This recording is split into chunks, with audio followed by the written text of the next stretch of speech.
Vous allez écouter Social Calling. Mais juste avant, je voulais remercier Arkea qui sponsorise ce programme. C'est une banque pas comme les autres, qui mise sur les entrepreneurs précurseurs dans le domaine social et environnemental. Une banque connectée, qui soutient l'innovation et qui n'a pas peur d'être à l'avant-garde en répondant aux aspirations de la génération Social Calling. En bref, vous l'avez compris, Arkea soutient les millennials qui veulent entreprendre et s'engager pour construire leur avenir et le monde de demain. Alors ne l'oubliez pas, si vous écoutez ce podcast, c'est aussi grâce à l'audace d'Arkea. Pas d'enfant, pas de crédit, on est prête à vivre quelque chose, à chercher une aventure. Social Calling, Béatrice, épisode 3. Bon les filles, qu'est-ce qu'on fait quoi ? Elle ne quitte jamais son Stetson, c'est sa marque de fabrique. À première vue, Béatrice a tous les atouts de la Parisienne branchée, née avec une cuillère en argent dans la bouche. À un détail près, elle est issue de l'immigration algérienne et s'est montée à la force du poignet. D'abord dans la banque, avant de faire le grand saut dans l'entrepreneuriat il y a 6 ans. J'ai mon cœur qui bat, j'ai peur. Il n'y aura pas de retour en arrière. Je connais bien son histoire. Béa est devenue une amie. Et de confidence en confidence, elle a fini par me raconter son coming out. C'était un dimanche ordinaire en famille. C'est parti. Je me revois encore. Je montais les marches d'escalier. J'avais le souffle haletant, j'étais stressée. Et là, j'arrive devant la porte de l'appartement de mes parents, dans le 9e arrondissement. Je sonne. J'entends le bruit du parquet qui craque. Ma mère arrive, elle m'ouvre. Et là, je sens mon cœur qui bat. Je sais que je vais lui annoncer quelque chose de fort. Mais je laisse passer un peu de temps. L'apéro qui passe, le verre de champagne qui teinte. On se pose à table. Mon père est en face de moi, ma mère est à ma droite, mon frère Cyril est à ma gauche. Puis il y a cette 5e personne qui est aussi à table, la banque. Puisque oui, dans la famille, on est tous en banque. Ma mère, mon père, mon frère et moi. Et j'attends le bon moment pour leur dire. Le moment pour leur dire que je vais quitter la banque officiellement. C'est pas à l'entrée, c'est pas au plat principal non plus, je laisse passer, mais c'est au fromage.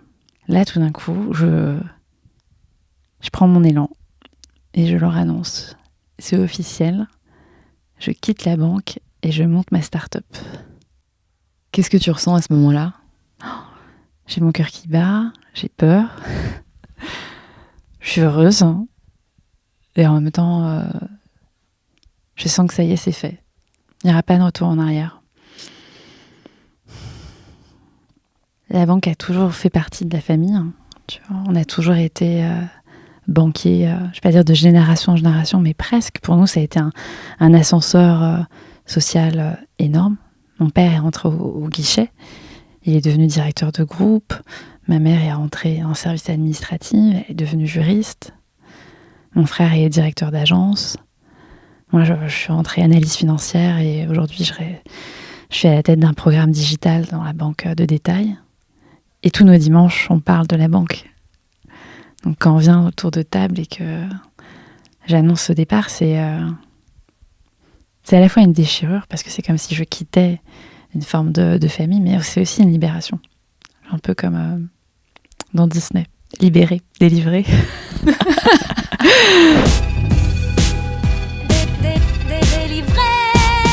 La banque m'a fait grandir, ça a été une des meilleures écoles que j'ai connues.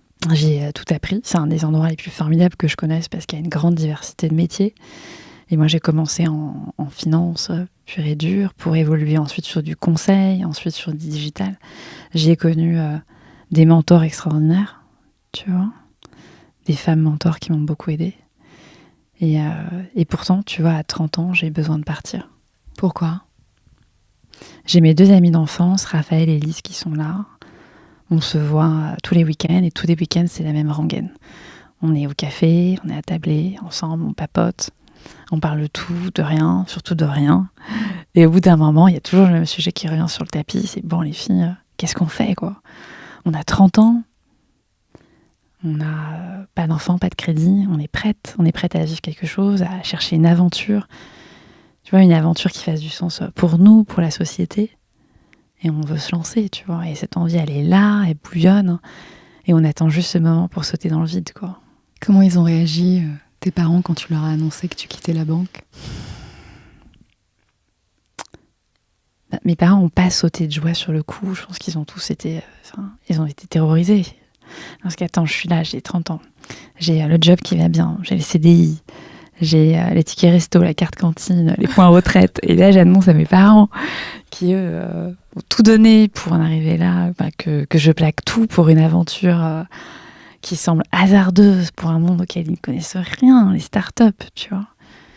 Nous, on vient d'un milieu, tu vois, où la réussite, elle se fait patiemment, elle est humble. Le milieu des startups, ça fait hasardeux, ça fait bling. Tu vois, ça rassure pas du tout, quoi. Donc, j'ai plein de questions. Qu'est-ce que tu vas faire ? Ah bon, mais comment tu vas vivre ? Et j'ai pas de réponse, j'ai peu de réponses, tu vois. J'ai peu de choses rassurantes à dire, en fait. Mais je sais au fond de moi que c'est ça, tu vois. Et ce jour-là, tu vois, j'ai pas fait mon coming out, j'ai fait mon social calling, quoi. Tu vois, tu sautes dans le vide et tu sais que c'est cette aventure qui fait du sens. Et tu as cette conviction complètement démesurée et peut-être même un peu mégalo, quoi. Que tu veux changer le monde, tu sais pas trop comment à ton niveau, tu vois, mais tu sais que là, tu vas te lancer dans un projet qui peut apporter sa pierre à l'édifice, quoi. Et comment ça va aujourd'hui ? Aujourd'hui, ça va super bien. Écoute, je suis sur un petit nuage. C'est, je pense, la voie qui m'épanouit le plus, tu vois. J'ai pas de regrets. J'étais heureuse en banque, mais aujourd'hui, je suis très heureuse en entrepreneuriat. Et puis aujourd'hui, tu vois, j'ai cette fierté, tu vois, de participer à une cause qui est celle de l'éducation, qui m'est chère, de monter ma boîte avec des gens que j'aime, tu vois, et de créer du sens au quotidien. Et ça n'a pas de prix. Ça vaut toutes les engueulades familiales, ça vaut les nuits blanches, les insomnies, ça vaut tout ça.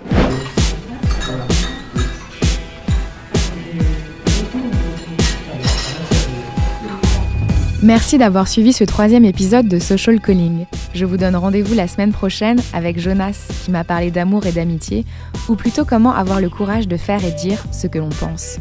Si vous aimez ce podcast, n'hésitez pas à partager autour de vous et à en parler sur les réseaux sociaux. Retrouvez-nous sur Apple Podcasts, SoundCloud et toutes les plateformes de podcast. Et n'hésitez pas à nous laisser des commentaires et des petites étoiles. À très vite.